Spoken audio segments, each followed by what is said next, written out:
Hello everyone, welcome back to another live stream with me, Grizzly. This is Grizzly True Crime. And this stream, please share it. Please like, not because you like the topic, like it so that YouTube gets it in the algorithm, shows it to more people. And please share, because this is about the abduction of a 6-year-old girl.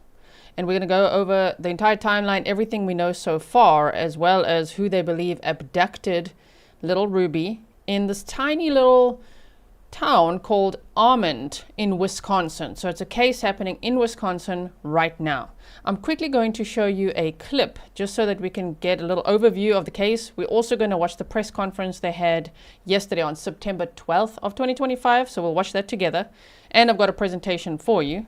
First, let's just have a look at this so that you can see, my goodness, it is believed that Ruby has been abducted by her uncle. But it's important to note, it doesn't seem to be, based on everyone commenting on Facebook, take Facebook with a grain of salt, but it doesn't seem like it's a biological uncle. It's like the little girl's dad's sister. So the little girl's aunt's ex. That's who it is, apparently, that has abducted her. Okay, we're going to go over everything. Lyndon T, thanks for being a member for 9 months. You say hello from Boston. If you are from Wisconsin, especially, please share with everyone you know, share with your friends or family, because you just never know, you know, if they've seen anything, if they've heard anything. Let's see this clip quickly, yeah.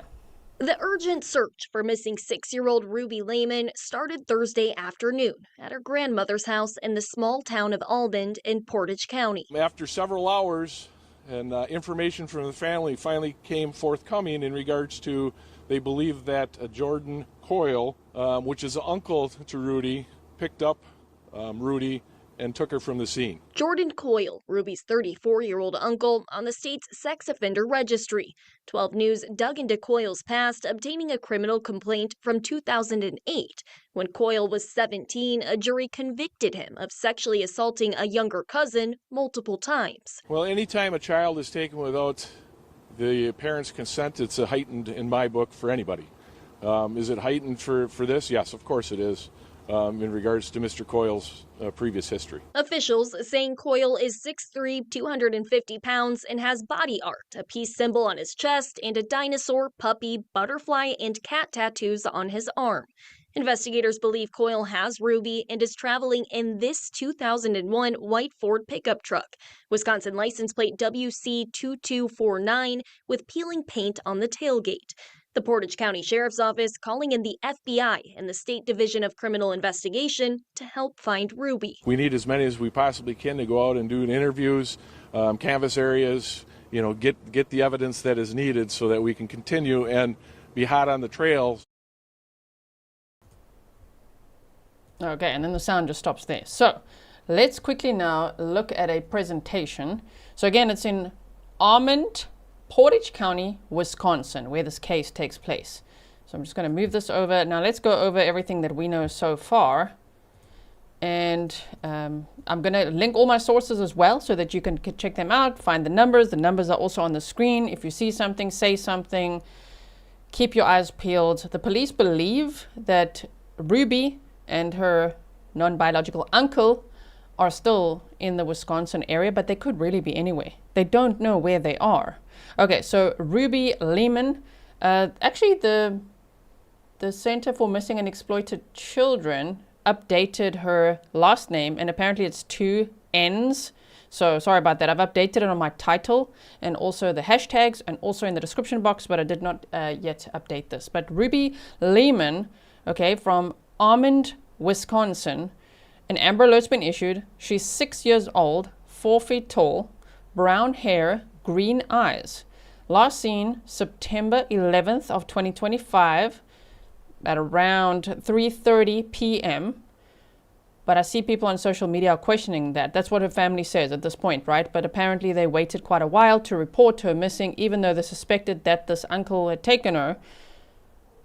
The point is, there is some question of, could she have been missing from the day before or anything? But apparently she went to school that day. So I'm going to go with what the police have said. Of course, that's what I like to stick to. Last seen September 11th of 2025 around 3:30 p.m. She was wearing a lavender dress with smiley faces and white shoes with Lilo and Stitch characters. I will show you an example of those Lilo and Stitch characters in case maybe people don't know what that is.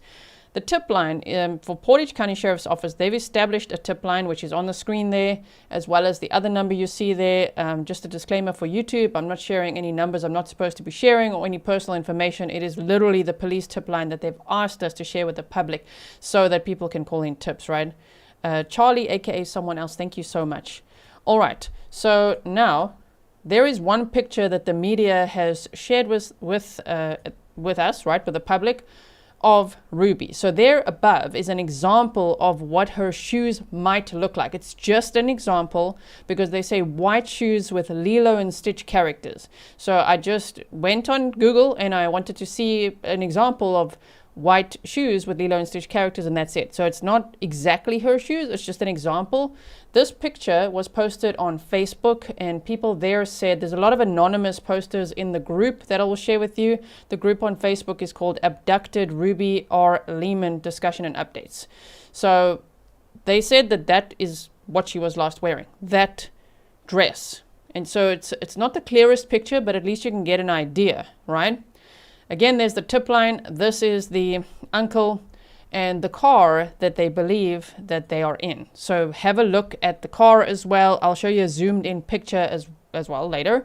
You can see there's some sort of toolbox in the back. They say the paint is peeling off and the license plate number is WC2249. We're going to get to that, right?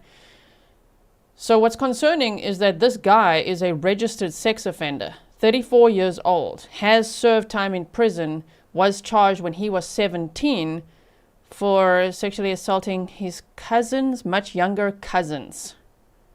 So that is a huge red flag. The fact that he served all the time, is a registered sex offender, and was allowed to live on the same property with lots of minor children around, 3 to 4 children living there. I believe it's 3 children were living on the property. It's very concerning, right? Oh my goodness. So on September 11th of 2025, Ruby went missing from her grandmother's home in Almond, Wisconsin, just after arriving from school at approximately 3:30 p.m. Authorities believe she was taken by her uncle, 34-year-old registered sex offender Jordan A. Coyle, in a white, so look out for the car as well, 2001 Ford F-250 pickup truck. License plate is WC2249. There's a toolbox in the bed of the truck, and there's peeling tailgate paint. They did also say you can call 911, for example, if you see the car, if you see the guy, Jordan, or if you see Ruby. And so you can call 911, just tell them it's about an Amber Alert. So if you see something, just remember to say, this is about an Amber Alert for this little girl that was abducted in Wisconsin, and then at least they can get some help quicker, right? Arizona Gal said, sending love to anyone feeling stressed or overwhelmed right now. Always remember this community is a safe place to land. Proud to be a Grizzly. Thank you so much for your sticker. I know that this community is very proactive. It's kind of what we're known for. You guys are amazing at sharing very critical information like this. So please do share, like and share again, so that, you know, this gets out on social media. More people talk about it. More eyes will be on, you know, looking for the car, looking for him, looking for Ruby, because she needs to be found. I think she is in incredible danger, you know. This reminds me of that case, Aubrey Cunningham, I think her name was, right? Oh my goodness, that was a registered sex offender also living on the property that the grandmother trusted and all of that. Oh no, like I really hope that this doesn't have an ending like that. I hope that they find Ruby and that she will be okay. Now, September 11th, again, Ruby arrived home from school around 3:30 p.m. at her grandmother's residence located at, now that again, for YouTube, it's not information I'm sharing that is private, it's very public. The police have stated it in their press conference, which we'll watch together. At 1201 Portage County Road D in the village of Almond, Wisconsin, a small community in central Wisconsin. At approximately 3:39 p.m. So she gets home around 3:30 from school, gets off the school bus, 3:39, a white 2001 Ford F-250 pickup truck, Wisconsin license plate WC2249, arrived at the home. But he lives at the home. He lives at this home. Ruby lives there. Her grandmother lives there, so I think she lives with her grandmother. I think her biological mother's also there based on all the charts I'm seeing on social media. And he lives there. too.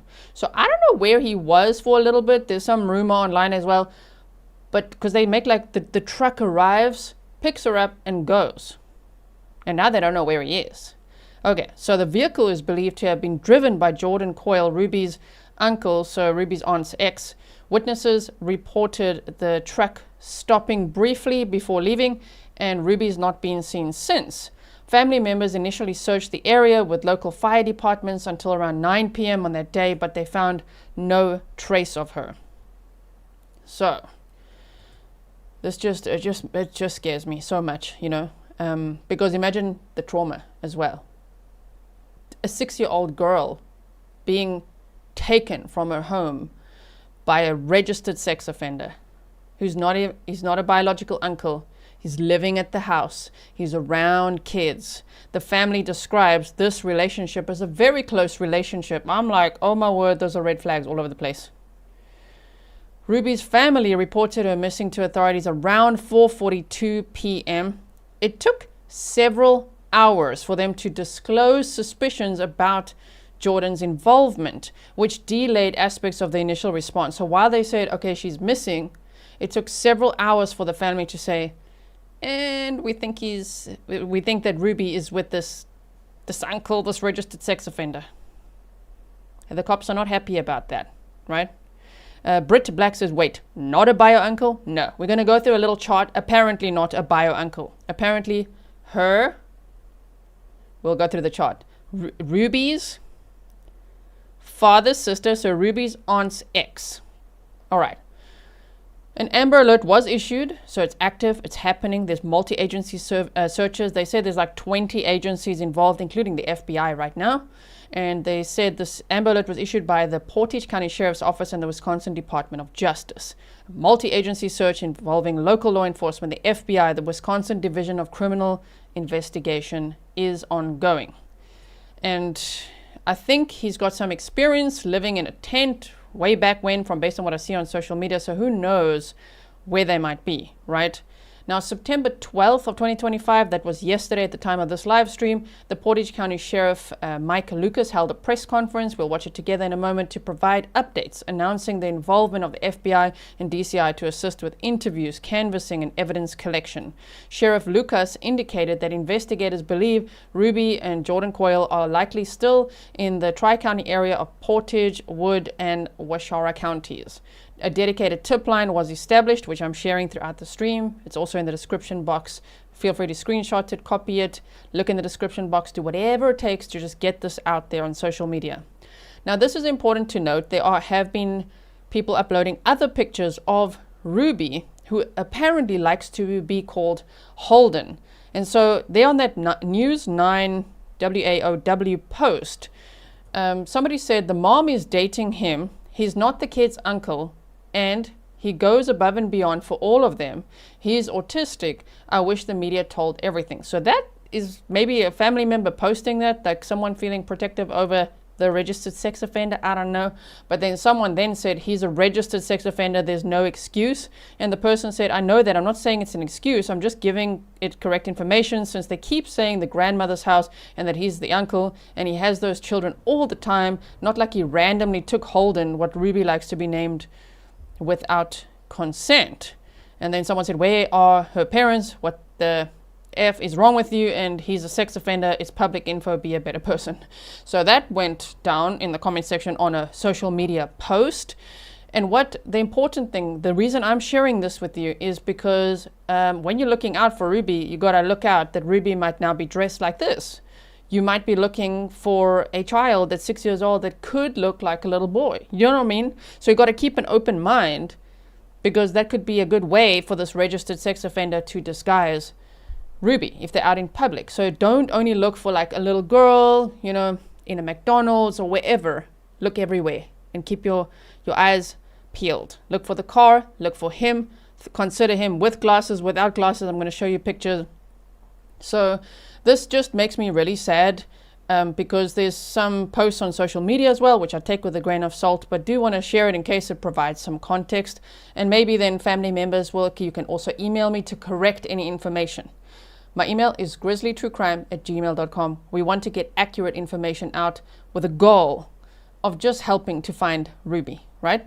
So the thing is, this makes me sad because this could be that she likes to dress this way. It could be for creative reasons, but it could also be due to sexual trauma.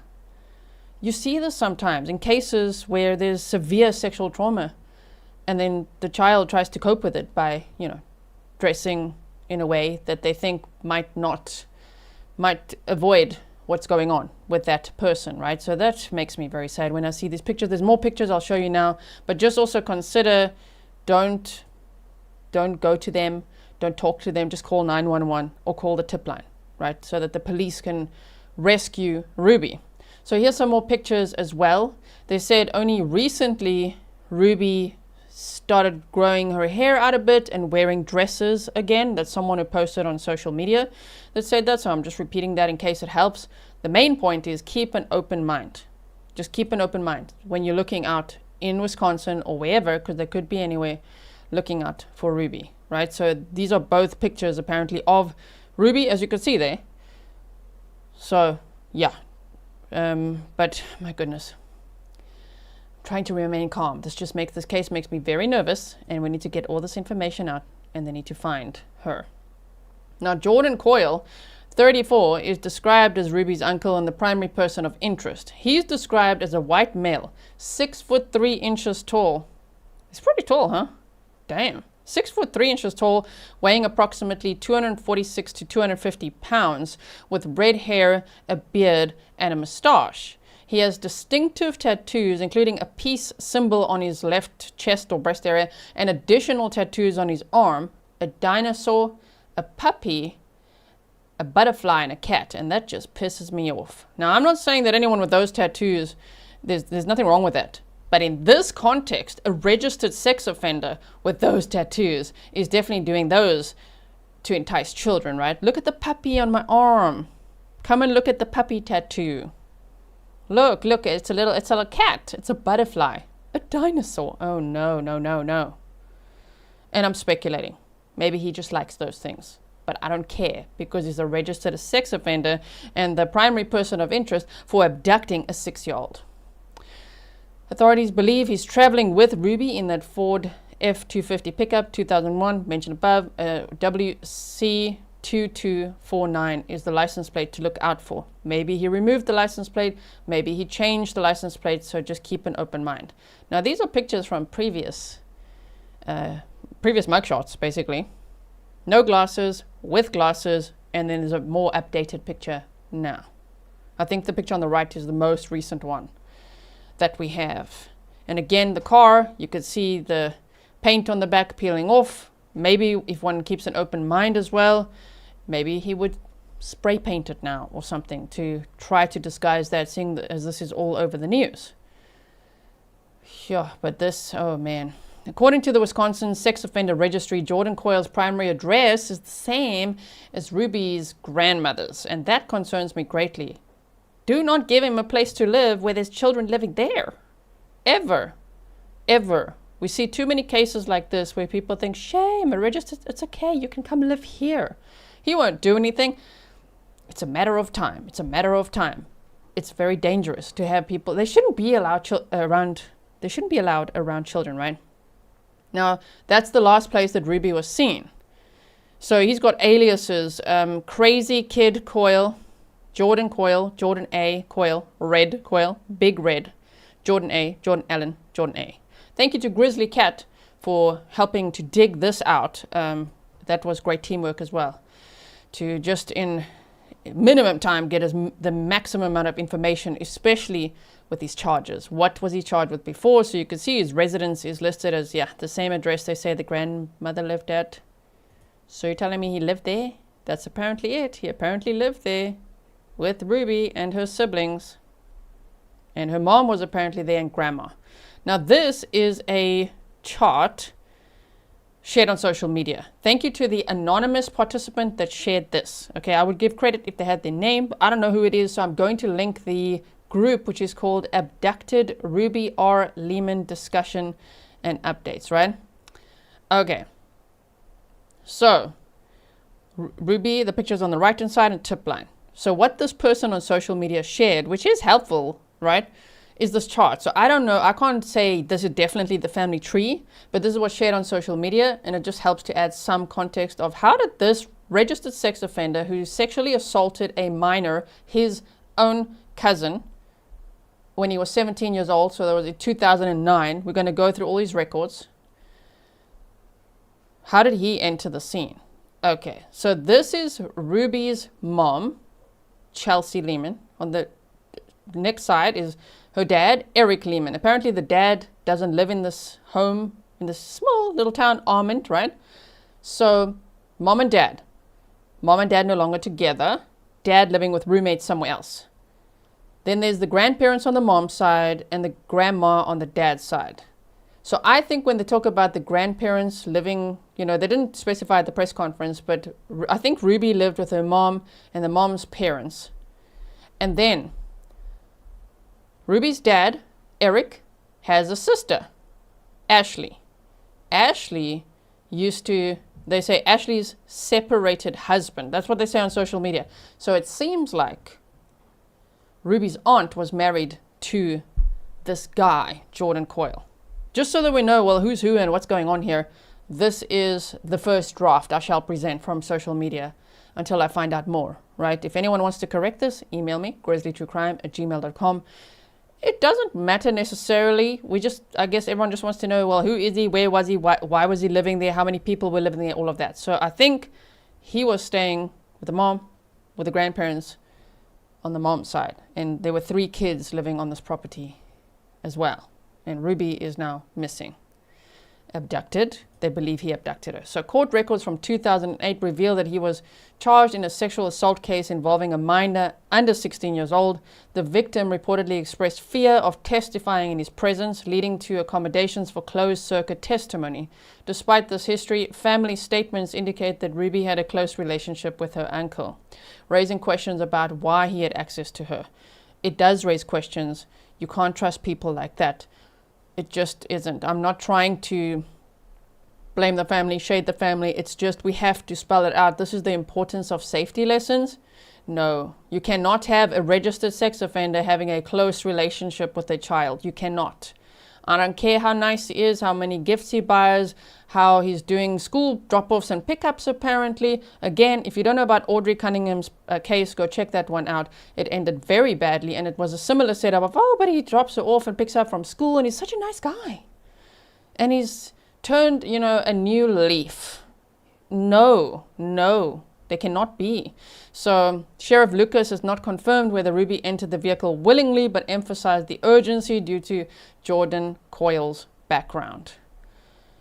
Shame, man. My goodness. Now, Wisconsin Circuit Court access, Waushara County case number, you could see it there, State of Wisconsin versus Jordan A. Coyle. The defendant, Jordan A. Coyle, was found guilty of the following charges in the case: second-degree sexual assault of a child, a Class C felony, Wisconsin Statutes 948.022, and second-degree sexual assault, a Class C felony, Wisconsin Statutes. Okay, so this anonymous participant on social media said he uses his mother's address, but has had access to this little girl and her siblings for years, even when she lived in Merrill or Wausau.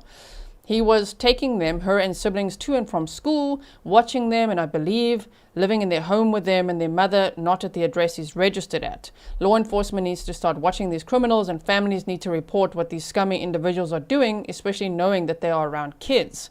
They say this family should feel horrible for letting this. Okay, no, I'm going to pause it there because it's safety lessons. We don't want to blame and shame and all of that. It's just not safe to have people like this around. I just wanted to read that to you because apparently he was so trusted with the kids that he could even do school pickups and drop-offs. Now, his initial sentence was from 2009 to 2012. He was admitted on October 27th of 2009 and released to extended supervision on June 19th of 2012. So that duration is 2 years and 8 months that he spent in prison. Post-revocation sentence was from 2013 to 2017. Supervision revoked. His supervision was revoked on February 11th of 2013, leading to reincarceration, and he was released again on September 12th of 2017. So 4 years and 7 months. This was due to a violation of extended supervision terms resulting in additional prison time. And then he had a short-term detention in 2018. He was admitted July 26th of 2018 and released September 25th of 2018 for 2 months he was in. And this was likely a brief hold for another reporting or a minor violation. I'm going to call that a repeat offender. So here's a whole summary of when he was admitted in 2009 and, you know, when he was released and everything we just went over as well, being transferred to other facilities and all of that. And yeah, he's a registered sex offender. We could see that from court records. So that is very, very concerning that he's the person believed to be with missing 6-year-old Ruby Lehman. Yeah, Stefan says, wow, definitely a repeat offender. If you want to see more of that slide I just showed you, just pause, read, and then carry on, right? I just don't want to make this episode too long because I want to get the information out and we still have to watch the press conference, right? Tickety Boo says, thank you, G. You are an awesome warrior, fellow South African. Thank you so much. Now, this anonymous participant, I think, yeah, this is my final slide, then we're going to watch the press conference, says, I want to start off by saying we were out there searching last night until almost 10 p.m., as were hundreds of other people. So that's good to know. Lots of people showing up to help search because it's a small town, this Almond, Portage County, Wisconsin. So they said there are so many inconsistencies with this whole situation. My info comes from people who worked with him, worked with search and rescue teams, and my own digging on the internet. I don't want to speculate anything, but knowing the FBI is involved now, I'd assume they will check the rest of the camera footage. I'm sure they're checking those flock, those camera systems to look at license plates, all those license plate readers, cell phone tower dumps, all of that. I'm sure they're doing that. So I don't want to speculate anything, but knowing the FBI is involved now, I'd assume they'll check the rest of the camera footage. When did she actually go missing? There's no date on the photo, just a time. Is she missing from 3:45 p.m. on the 11th or days prior? Is he an uncle or the mom's boyfriend? Because I heard both sides of it. I find it odd. This is what I wanted to read. I find it odd. He skipped his PO Monday, quit his job Tuesday, and then cops first started looking for him on Tuesday, and then 2 days later he's back at the house to abduct Ruby.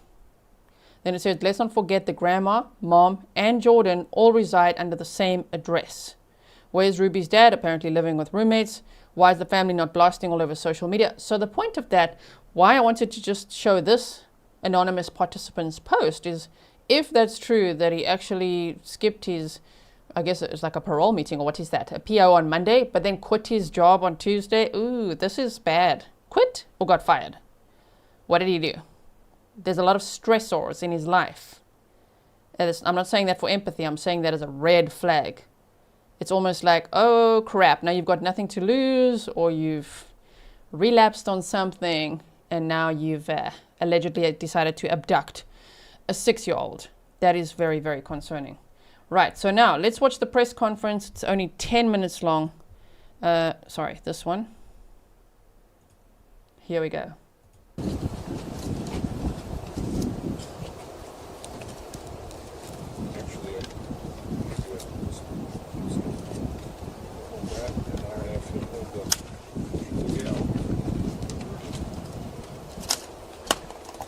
There you go, that's where they make armor. You guys need any microphones up here before we get going? No? Perfect. You can just pass that around as you're going. Yes. As you're going. What time do we got?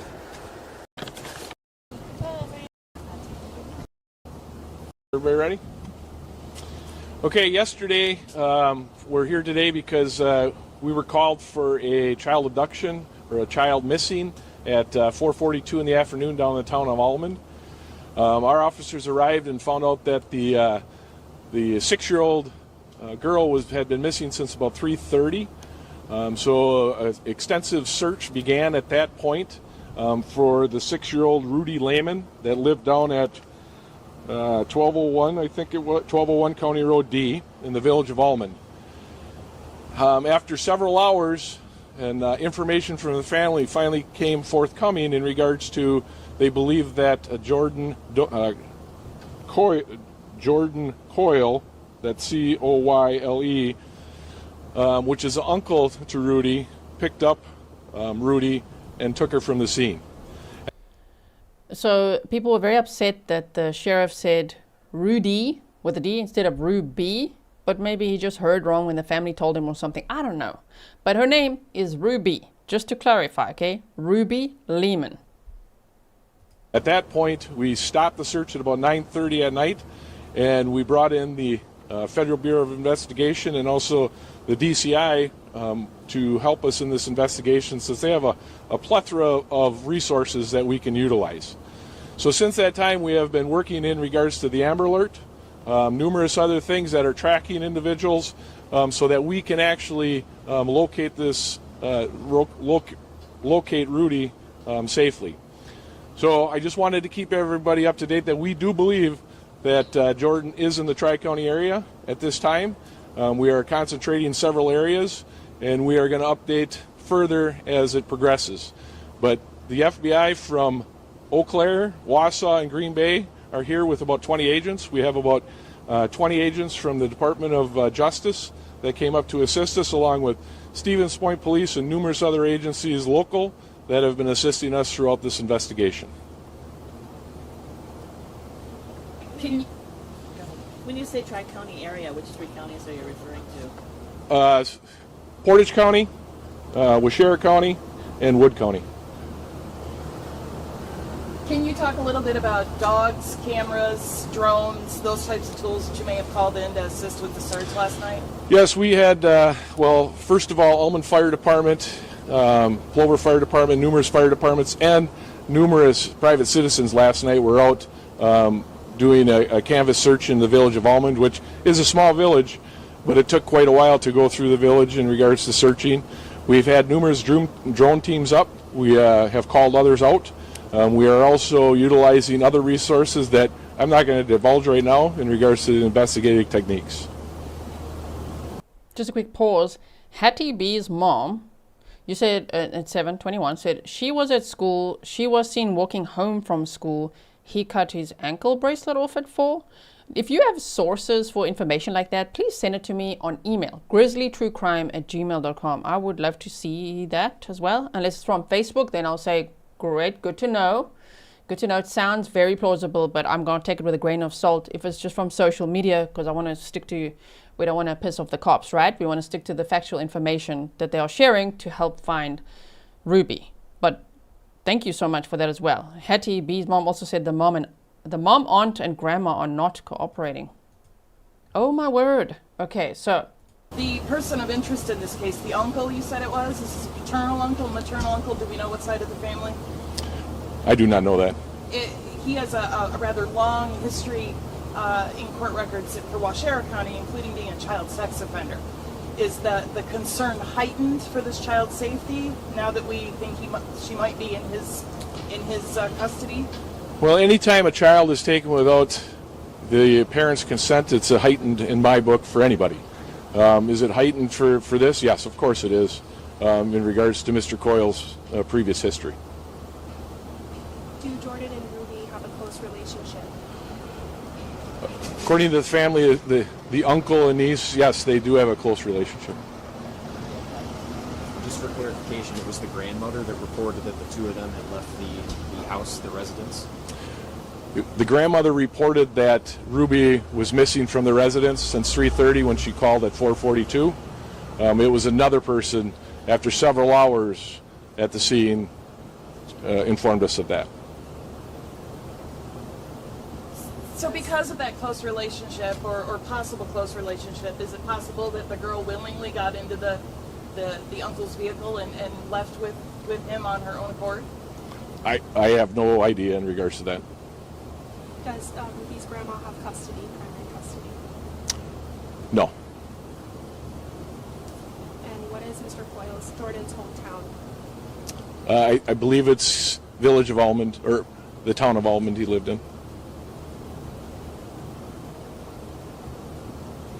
So see something, say something. Do you have a preferred method where people reach out if they see something? Yes, we set up a Amber Alert tip line actually for Portage County.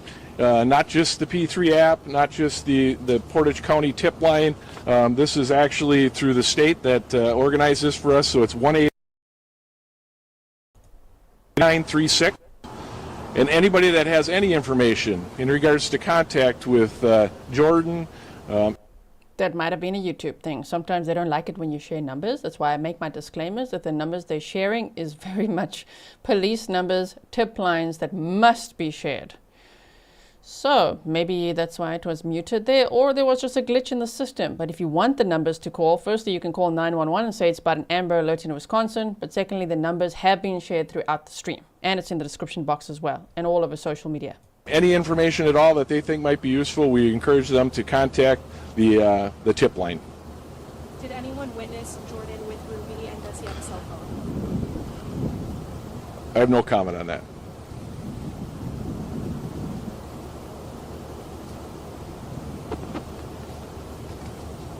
Any other questions? Is his criminal history a primary factor in the Amber Alert? I'm sorry, what? Is his criminal history a primary factor in the Amber Alert? No, the primary is a 6-year-old that was missing and without any parental consent being taken from the location. And that's why, we brought in the resources that we have. And again, sitting here right to my left here is Mike Meyer from the FBI from Green Bay, and then I have Jesse Crow from the Department of Criminal Investigations. They are assisting us with all their crew in regards to the resources that are needed for Portage County, because they have a lot more federally and state-wise than Portage County does. Can you two gentlemen on either side talk a little bit about some of the additional resources that you bring into a local sheriff's office or police department to assist? I can say that whatever the sheriff's department needs, we're here to assist with that. It's mostly with investigators, bodies, I guess, to come in and cover tasks that need to be done. Any technology is needed, but it's whatever the sheriff's office needs for this investigation, we're here to support them. I'll just echo what Jesse said. It's we're here to support the sheriff, and anything we can do to help bring this case to a successful resolution. And as you can imagine, in a scene like something like this, there's a lot of people to interview and get the information. So with only 5 detectives in my division and Stevens Point having about 5, we need as many as we possibly can to go out and do interviews, canvass areas, get the evidence that is needed so that we can continue and be hot on the trail so that we can continue. Can you guess how many interviews you've conducted so far? How many people have you folks talked to in relation to this issue? Oh, I would say dozens. Do we know if Ruby was normally at her grandma's after school? Yes, the grandmother picked her up from school and brought her to the residence. You mentioned the tip line, but if somebody thinks they directly see Ruby and the uncle, should they call 911? Yes, instead? call 911. And when they call 911, tell them that this is in regards to an Amber Alert, and that will heighten the awareness for the dispatch center that they're calling, wherever you are in the state, if they're seen. We ask if Jordan did have a cell phone with him. Has it been tracked? I have no comment.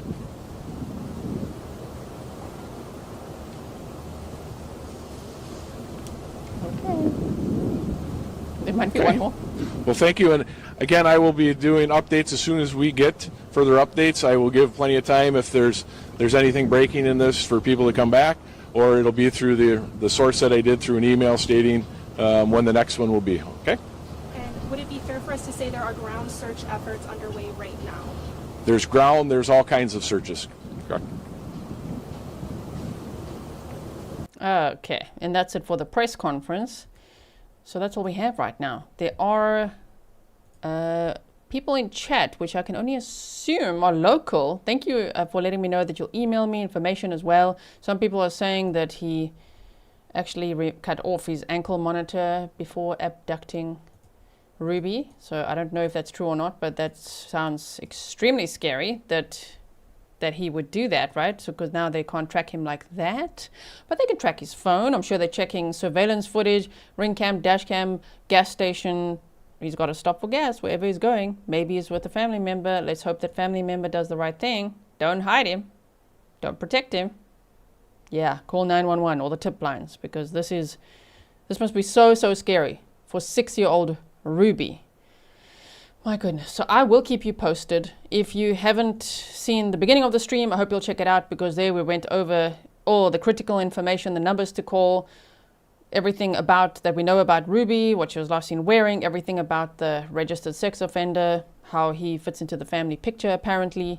I will, of course, I'll post some pinned comments if I do get information from family or from locals, you know, that can just help us sort out some of the more rumored information. What we have from the court records is, of course, factual, and what we have from the police press conference, yes, as well. And what we need to do here on social media is just share the crap out of it, because we need to make sure that others also share, that locals can keep their eyes peeled, right? I mean, Almond, Wisconsin, look at this. It's a very small town here, right? I don't actually know what is the population. Almond, Wisconsin is a village in Portage County. Really? Really? How many people live there? If you're local, let me know. What I can see online is like less than 500 people. Really? Oh my word. So everybody would really know everybody, right? So this is the map quickly here. If we just zoom out like this, you could see Wisconsin is over there. Here's Milwaukee. I'm showing you a place you might know. Here's Michigan. Here's Milwaukee, Wisconsin. And if you zoom in here, there's this little town called Almond, Wisconsin, which is this little town here. My goodness. And then the address they keep sharing is this one, which is online. So I'm not showing anything specific or anything that's not public information. I'm just showing you this little area, Almond, Wisconsin. So I really hope that when we meet again, that Ruby has been found, that she's safe. I really worry about what he might be doing to her. I worry about a registered sex offender taking a 6-year-old, of course. It makes my stomach turn, but I hope that she will be okay. I hope that she will be found safe and alive, and that there will be an updated press conference with at least some positive information. Until then, please keep sharing, and I will most certainly keep you posted, right? So if you are late, make sure you watch from the beginning so you get all the critical information. Screenshot it, share it, do whatever you can to get this out on social media. Leave some comments below as well. That also boosts engagement, which helps YouTube know, oh, we should show this to more people. So there's many ways that you can get this information out there. Free ways, like, share, comment, share again, all of that. Thank you so much. And thank you to Grizzly Cat. Here you are. Yeah, thank you so much for all the information that you found. Grizzly Cat was on a mission to find as much court information, the court records of this guy as possible. So thank you for that.